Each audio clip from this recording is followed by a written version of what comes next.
Hello, and welcome back to another episode of Darker Things, where we take a deep dive into history's most disturbing events and personalities. Tonight, we continue our coverage on John Wayne Gacy, the Killer Clown. Now, we've already covered his childhood, that he was rejected basically by his dad for not being a epitome of a male specimen with swagger, personality, charisma. He also indicated that he was a sickly child, which led him to be isolated from the other children, and that this period of isolation could have had something to do with his ability to disassociate.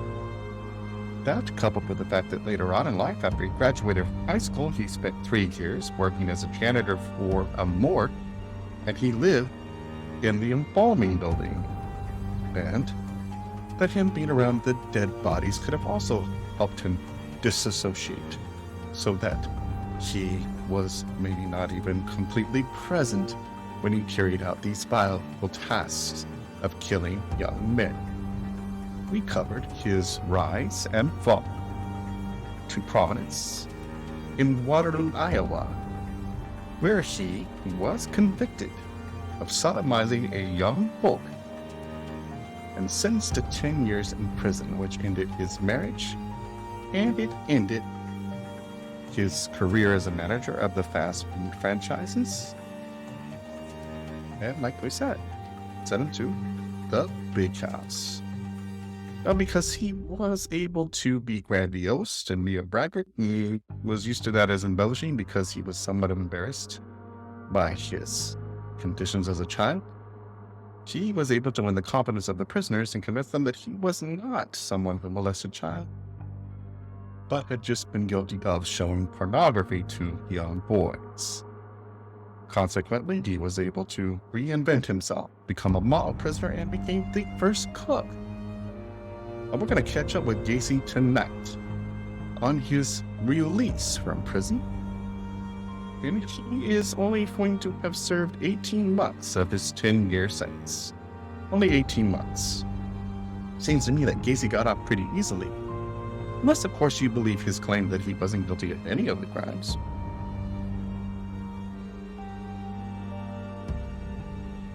I was 19 when I ran away, and that was in 61.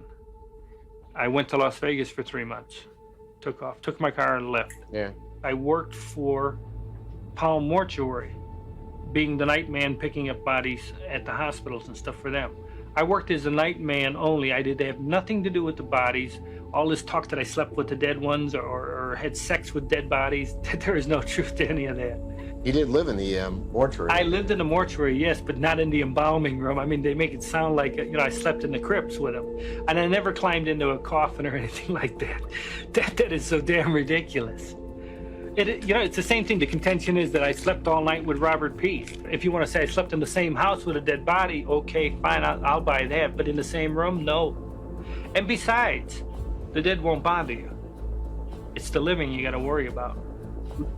I felt things were going to work out because I knew that I didn't do the killing, and I thought it would come out in the trial. But Amaranthi, with this insanity defense, and again, you can call it my ignorance of the law. And it's like I explained in a letter to Chief Justice William Clark. The evidence based is on the theory that the more sensational the case is, the more crazier it sounds, the insanity defense would work. And I still think it was stupid.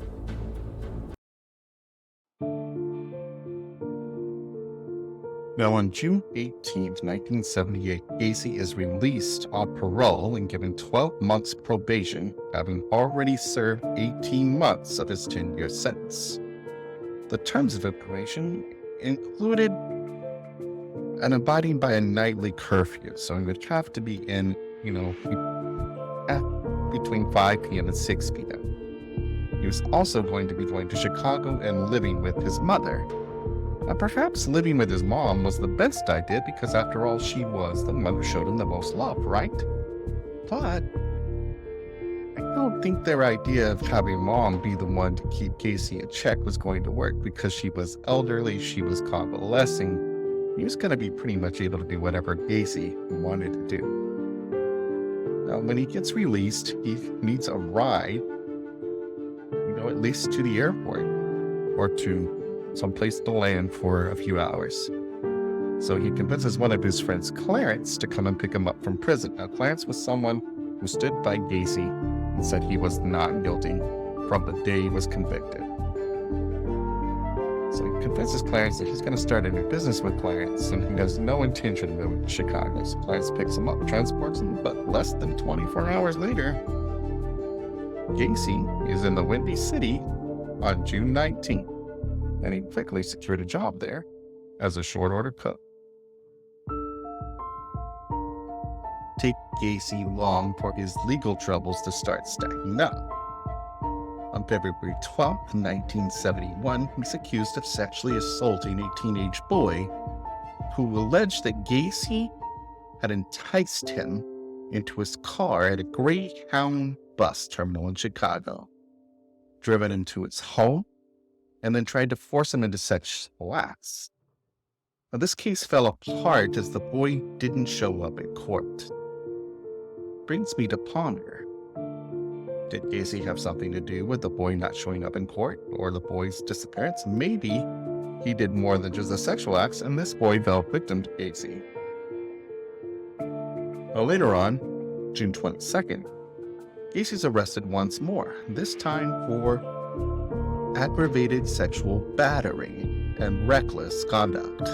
Now, these charges stem from a complaint made by a person that said Gacy flashed him a sheriff's badge to convince him to get into his car and then tried to compel him to give Gacy oral sex. Now, these charges were dropped after the complainant was found to attempt to extort Gacy for money.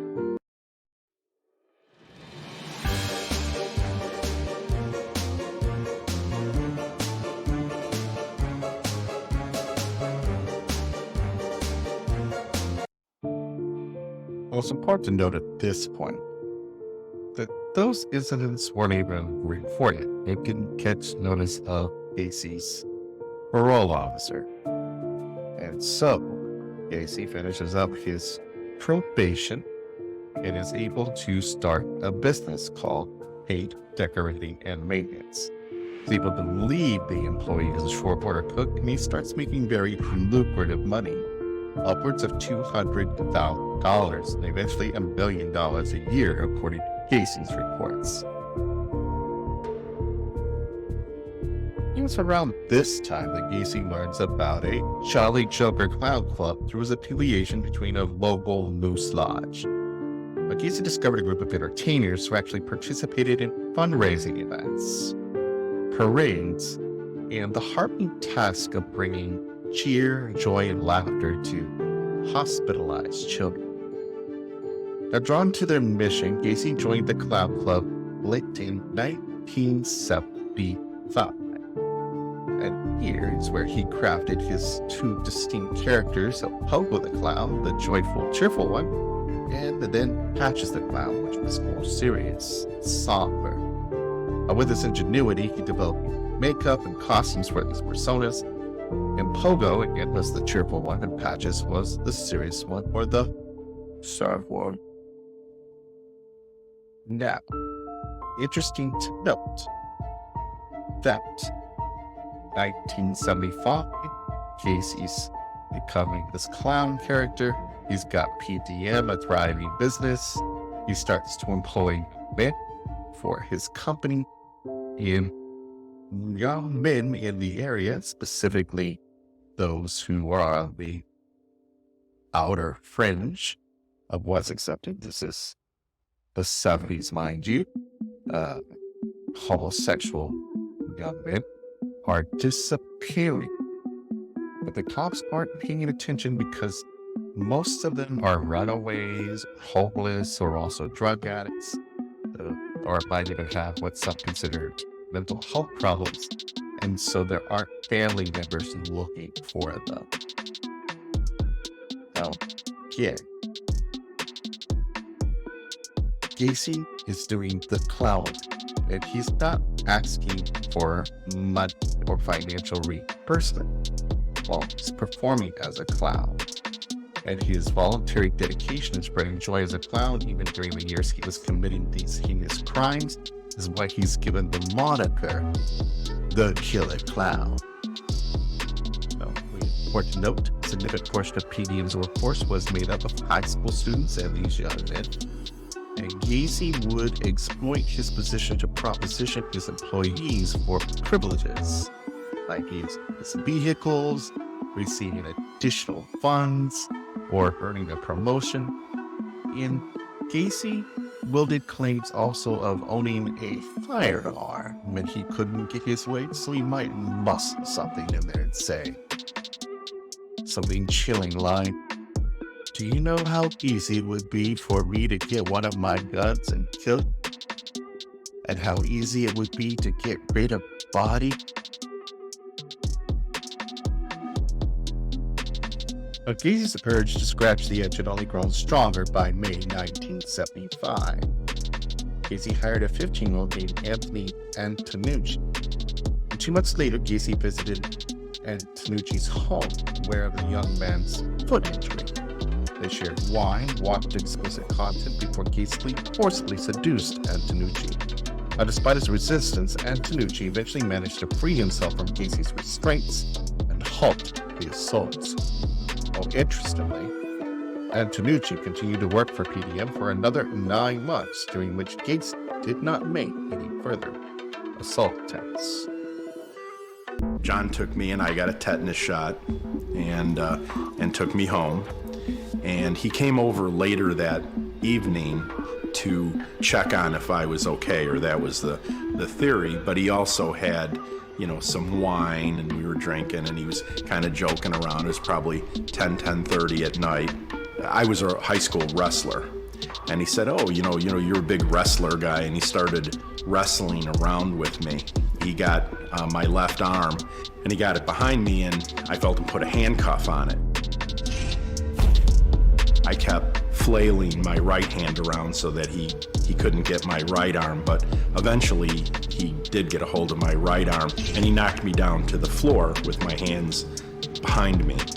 He left the room for a few minutes, and I realized that if I pulled really hard on my right hand, that I could pull my hand through the handcuff that I had gotten out of, and I handcuffed him on one of his wrists, and I reached into his pocket, got the key, and I handcuffed him behind his back, laying face down.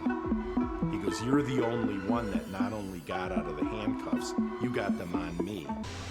Clearly, Antonucci didn't know at the time exactly how lucky he was. As I say, hindsight is always 20/20. Now, you said body count, but we haven't got any dead bodies yet. Well, Antonucci was a potential member of that body count, and we have found a great place to conclude our segment today.